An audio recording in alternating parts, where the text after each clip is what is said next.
to something far more important now, although Mac probably wouldn't think so. Nothing is more important. A coalition of farmers is getting together from far north Queensland through New South Wales and into Victoria to take the heck to government over the compulsory acquisition of their land for these high voltage renewable energy transmission lines. Now, I know what you're thinking.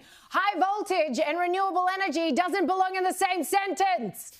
Well, it may be piss week now, but our government has very high hopes for this thing, and they're making it very clear by simply saying to these farmers, your land is ours now, here's a bit of money. But you've got to ask yourself, why acquire prime agricultural land for this purpose? We all know that homes and even vacant lots for sale close to really powerful voltage lines fetch a far lesser price. People don't want to live that close to EMFs. Everyone recognises not so good for people, not so good for animals, not so good for crops. So the legend, the one and only former Deputy Prime Minister Barnaby Joyce has gotten these farmers together last week over a Zoom call. They're all dialing in to figure out how they can best take the fight to government to keep these voltage lines off their property. Barnaby Joyce himself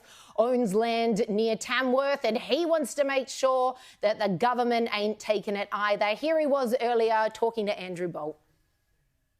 It's actually absolute statement of socialism. They just come in and say, well, this is negotiation, and if you don't like it, we're just going to compulsorily acquire a corridor through the middle of your place. I mean, that's socialism. This is a ridiculous concept, forced on people for a product, this power, intermittent power, where the price goes through the roof, the reliability goes through the floor, and the money goes overseas.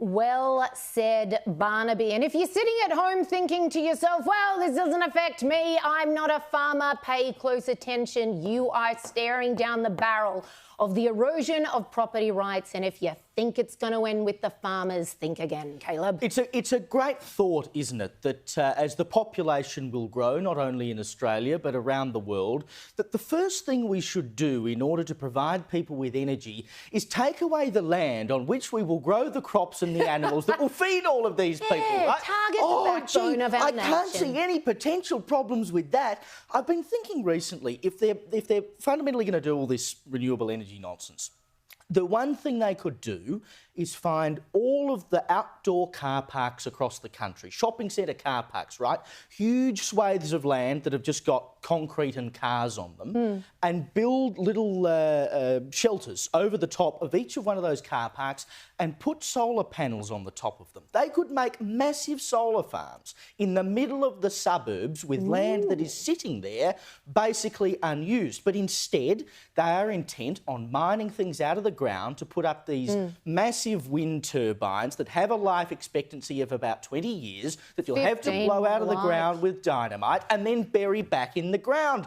Tell me how that's environmentally sustainable. Oh, so renewable. Your suggestion is not far-fetched. In fact, I remember about 12 months ago, maybe 2 years ago, they were talking about putting solar panels on the top of public schools as a way of generating power. But surely this is where the fight back against renewable energy madness will begin. It won't begin with people drinking their lattes in inner-city cafes. It will begin with people on farms who are directly affected. And when farmers start to protest, if Barnaby Joyce and the coalition can organise farmers, then they'll get the country's attention, just as we've seen overseas in the Netherlands, for instance. Exactly. And so you've got not only Victorian and New South Wales farmers affected by these transmission lines, Liz, but if you add the West Australian farmers affected by cultural heritage laws, if you can get an uprising and a groundswell of farming people, then that will start to put real pressure on politicians in Canberra. Absolutely. And the creepy part about it is, you're quite right, this is something that's international. Last week we were talking about the killing of 200,000 cows in Scotland.